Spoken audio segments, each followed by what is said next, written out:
En France, la situation est considérée comme normale. Le service central de protection contre les rayonnements ionisants indique qu'aucune radioactivité particulière n'a été relevée sur notre territoire.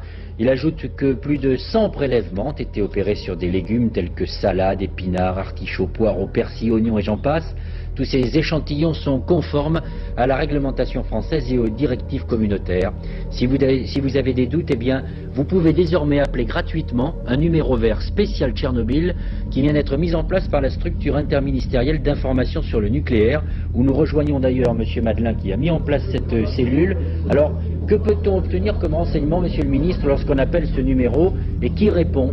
D'abord, je tiens à vous dire qu'il n'y a aucun problème de sécurité en France. Aucun. Mais on a dit qu'il n'y avait pas assez d'informations. C'est la raison pour laquelle nous avons mis en place d'abord une cellule d'information destinée aux journalistes pour les aider à faire leur travail. Et puis comme il y a encore ici et là une certaine inquiétude, mais vraiment que rien ne justifie, nous avons mis en place ce numéro vert gratuit, auquel vos téléspectateurs, auquel les Français, s'ils sont encore inquiets, peuvent interroger les spécialistes qui sont ici, afin d'avoir toutes les précisions nécessaires. Oui, alors quel type de renseignements obtient-on lorsqu'on appelle ce numéro vert? Tous les renseignements que vous voulez de la part des meilleurs spécialistes français. Toutes les données, nous n'avons rien à cacher. Nous mettons carte sur table, chose promise, chose due, nous jouons le jeu de l'information avec les Français. Et il y a différents degrés d'inquiétude. Il y a une inquiétude qui est née il y a quelques jours sur, soi-disant, les épinards qui étaient, paraît-il, contaminés. Bah, écoutez, du calme dans cette affaire. Il n'y a vraiment aucun risque sanitaire.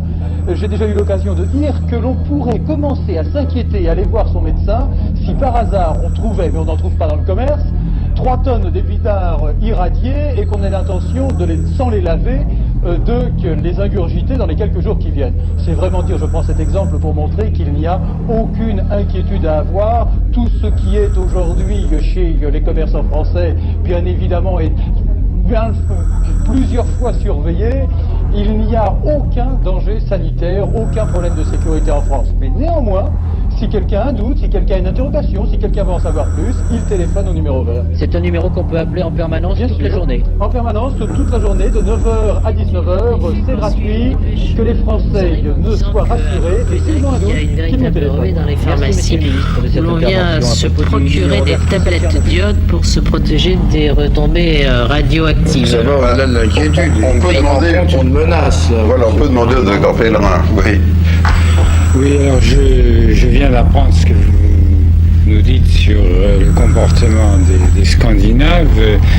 J'ai eu ce matin des informations directement des services scandinaves avec lesquels nous travaillons dans le cadre du centre international que je dirige. Et ce sont des gens très solides qui m'ont dit exactement ceci. Hier, on est arrivé en iode 131 à 10 becquerels par mètre cube d'air et maintenant c'est redescendu à moins de 2,5 becquerels par mètre cube ce matin. En clair. Il s'agit d'une radioactivité qui est notable, qui est mesurable, mais qui ne présente aucun inconvénient sur le plan de la santé publique.